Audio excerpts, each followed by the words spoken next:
Aldol condensation.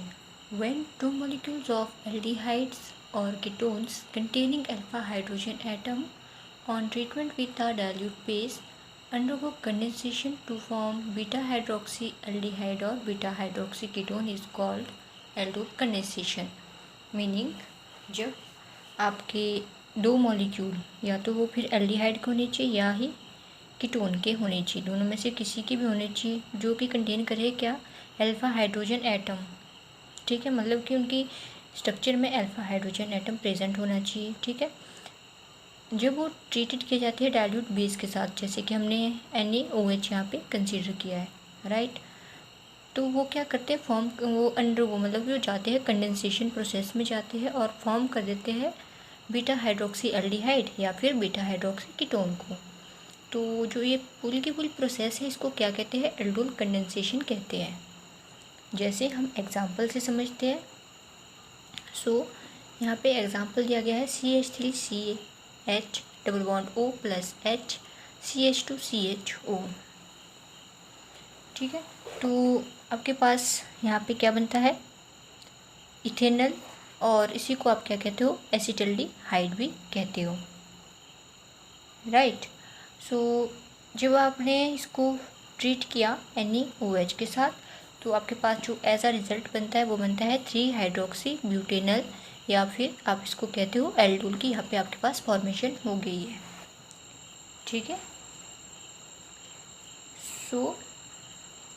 Next अगर हम example की बात करें तो उसमें जो सेकंड एग्जांपल रहेगा वो रहेगा, हमने क्या, प्रोपेनॉल हमने ले लिया। ठीक है, प्रोपेनॉल हमने कंपाउंड लिया और इसके साथ हमने डाइल्यूट NaOH का रिएक्शन कर लिया। ठीक है, तो जो हमारे पास प्रोडक्ट बनेगा वो बनेगा 3 हाइड्रोक्सी 2 मिथाइल पेंटानल। मतलब कि जो एल्डोल कंडेंसेशन में आपके पास क्या एज अ रिजल्ट आना चाहिए, आपके पास हाइड्रोक्सी एल्डिहाइड या फिर हाइड्रोक्सी कीटोन की फॉर्मेशन होनी चाहिए, राइट। नेक्स्ट एग्जांपल में हम लेंगे एसीटोन या फिर इसको हम क्या कहते हैं, प्रोपेनॉल। ठीक है, एसीटोन लिया और इसके साथ हमने रिएक्ट कर दिया CH3CO CH3 अगेन, मतलब कि 2 मॉलिक्यूल्स ऑफ एसीटोन हमने यहाँ पर लेने हैं। फिर हमने इसका रिएक्शन किया BaOH ट्वाइस के साथ एंड ऐसा रिजल्ट हमारे पास बनता है 4 हाइड्रोक्सी पेंटेन 2 ओन। ठीक है,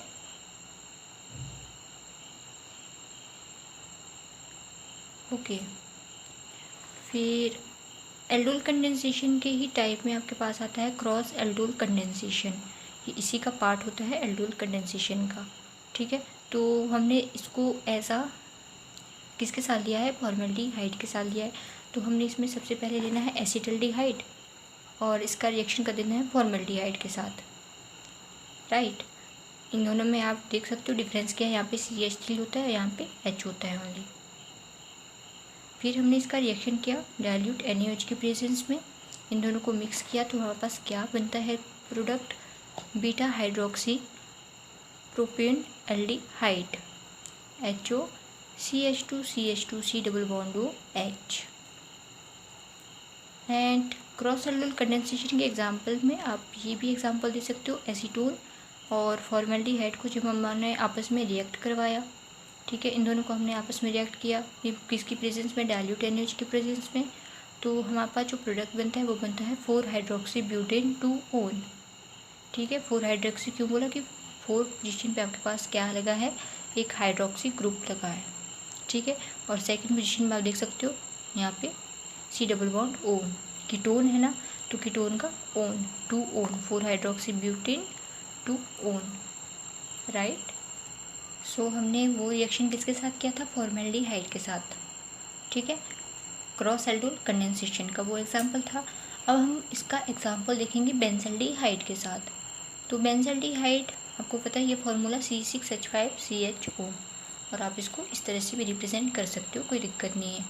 benzaldehyde plus acetaldehyde CH3 sorry CH2HCHO, या फिर आप ये भी बोल सकते हो CH3CHO। ठीक है, एक ही बात है, इन्होंने इसको ओपन फॉर्म में लिखा है, आप इसको कंबाइंड फॉर्म में भी लिख सकते हो। ठीक है, डाइल्यूट NaOH के प्रेजेंस में हमने इन दोनों को आपस में रिएक्ट किया तो हमारे पास example solid as a product क्या बनता है, सिनामेल्डिहाइड। ठीक है, सिनामेल्डिहाइड का जो फॉर्मूला रहता है वो है C6H5CH double bond CHCHO plus water. I hope आपको रिएक्शन के जो रिएक्टेंट्स हैं उनसे प्रोडक्ट बनाना आता है। ओके, अगर आपको नहीं आता है तो प्लीज़ कमेंट करके बता दीजिएगा, मैं नेक्स्ट लेक्चर में आपको बता दूंगी कि कैसे करना है। ओके, फिर एल्डोल कंडेंसेशन में ही आपके पास क्या आता है, इंट्रामोलिकुलर एल्डोल कंडेंसेशन। पहले हमने क्या की, क्रॉस। ठीक है, इसी के पार्ट में है ये। तो अभी हम बात करेंगे इंट्रामोलिकुलर एल्डोल कंडेंसेशन में। तो इंट्रामोलिकुलर एल्डोल कंडेंसेशन का अगर आप एग्जांपल देखो तो ये है आपके पास example. Okay, CH2 CH2 CHO, या फिर यहाँ से भी आप इसको स्टार्ट कर सकते हो, CHO CH2 CH2 CH2 CH2 CHO। तो आप देख सकते हो 6 कार्बन की चेन है तो हेक्सेन। ठीक है, और 196 पोजीशन पे आपके पास क्या लगे है, CHO ग्रुप। ठीक है, तो CHO ग्रुप लगे है तो यहाँ पे क्या आएगा, डायल। ओके, हमने इसका रिएक्शन किया डाइल्यूट NaOH के साथ। इसके साथ इसका रिएक्शन करने के बाद आपके पास क्या बनता है, साइक्लोपेंट 1-in-1 कार्बाल्डिहाइड या फिर कार्बाल्डिहाइड, आप कैसे भी इसको प्रोनाउंस कर सकते हो। CH2 CH2 CH2 double bond C CHO plus water, इसमें आपका एलिमिनेट आउट हो जाएगा। ओके, सो ये था आपका रिएक्शन एल्डोल कंडेंसेशन का। Thanks for watching.